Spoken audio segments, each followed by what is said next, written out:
back throw because it takes you so far away. But if you grab the wrong climber, the other one grabs you, and then it's bad. Yeah, as you're spinning, doing your back throw, you're just getting destroyed. All right, so we are getting started already. A quick up smash on Nana. Okay, and you can see trying to use down tilt, kind of in lieu of like a jab or a shine afterwards. Yes. To try to keep the aerial safe. The shield grab is, even without wobbling, your worst enemy in this matchup. And Axe still not really shying away from approaching, just actually going aggressive from the gate.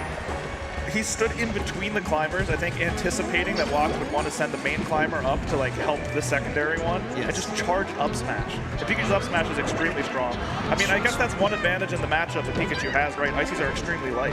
Yeah, early KOs possibly. Maybe even some decent options against Nana with the tail spike. Yeah, like that. It's just low committal. You don't need a lot of percentage to land that one. Yeah, I mean, it's nearly fixed. I mean, it's not fixed, but it's nearly fixed knockback, it feels like. Is it not fixed? I don't know. I actually don't know. I'm actually asking. So here's the thing. I have on my watch list the new Axe Pikachu guide on, I think it's Metafy. Haven't watched it yet. Oh, so wait, it's a video? Yeah, he has like a video Metafy guide. Like so I will video tutor. Nice. I will be watching that, this month. Okay. But yeah, and that's got to be it. Icy's recovery not so good. Yeah, so a healthy lead for Axe. Yeah, but I mean, feel good. Yeah. I mean, you can see that there's very specific counterplay for Ice Climbers. It's not Axe's normal stuff. And that down smash, a big factor for a few reasons. Yeah. First off, like some of your moves will start knocking down because you get some percent, and it kind of naturally separates them with having so many hits. That's the one move I'd say Pikachu does have that does a decent job of separating the climbers. A little risky, but still viable for sure in the right spot. Yeah, and of course it's risky because you have to like run up almost into them to get it to work. And I like the tilts from Axe there because sometimes you're tempted to just swing as hard as possible when Ice Climbers are recovering, but that gives them a chance to DI, survive, and have more angles to recover. So Axe opting for the weak move to just put them in a prime position to finish off the stock.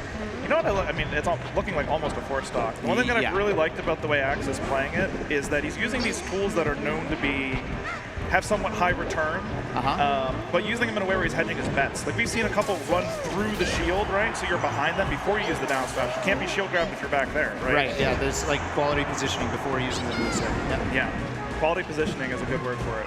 Good phrase. Yeah. Nice. Calls out the air dodge. Wow.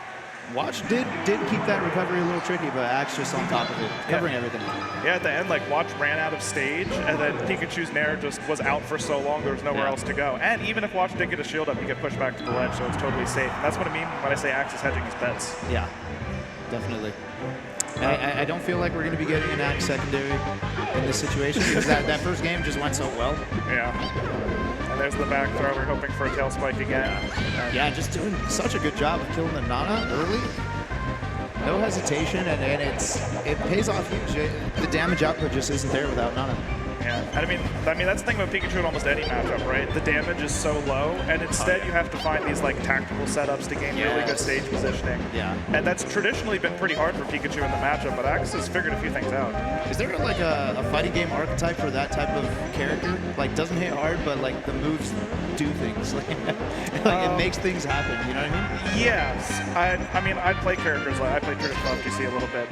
It's sometimes known as set play. And this isn't exactly set play, but it's like you get your situation not to get immediate damage, but instead to get good positioning or reward. I see. Yeah. Yeah. I mean, playing Smash, I've already given up on the idea that we fit any normal archetype with these characters, but I like to think of them like just somewhat related to like a Dhalsim or a Zangief for set play, and like the archetypes that are more common in traditional fighters. Yeah, I haven't thought about that too much. Yeah, I guess Pikachu's set play. And, it follows a lot. A lot of set play characters are quick, don't do much damage. The normals aren't, like, exceptional, but they can do useful things. Yeah, I see. Yeah, useful. Yeah, useful is the word I'm looking for there. Okay, so Watch actually keeping it pretty close. 3 stocks apiece, but without the Nana. I wonder if there's, like, some DI traps in there. Because, I don't know, I feel like 2 nairs in the downer shouldn't work as easily as it did. Maybe Ices do struggle in the matchup in some ways. So Nana back on the board. Oh, no grab after that jab. Axe getting away with an up smash in between. Yeah, I think that up smash in particular is used in a similar way. Sometimes we see Fox's up smash against floaties, where it's not meant to like just do a ton of damage. The ices weren't grounded, and Pikachu sometimes has a hard time covering the space in front of its like head and upward. Up smash covers that great. So kind of like just covering the space without. It's like not a combo finisher or anything like that. It's just like protecting himself. And if you walk into it, cool. Yeah. With that low of a percent, sometimes up air can even combo into something.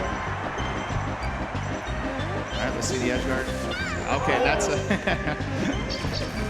trying to use the skull dash. That's a good sign for Axe, feeling very confident. Yeah, because that's definitely not the way to close out the stock. If you're trying to do something like that and it doesn't work, does that hurt your confidence, or does it just you just shake it off? No, you're fine. Yeah, no, he's trying to swag.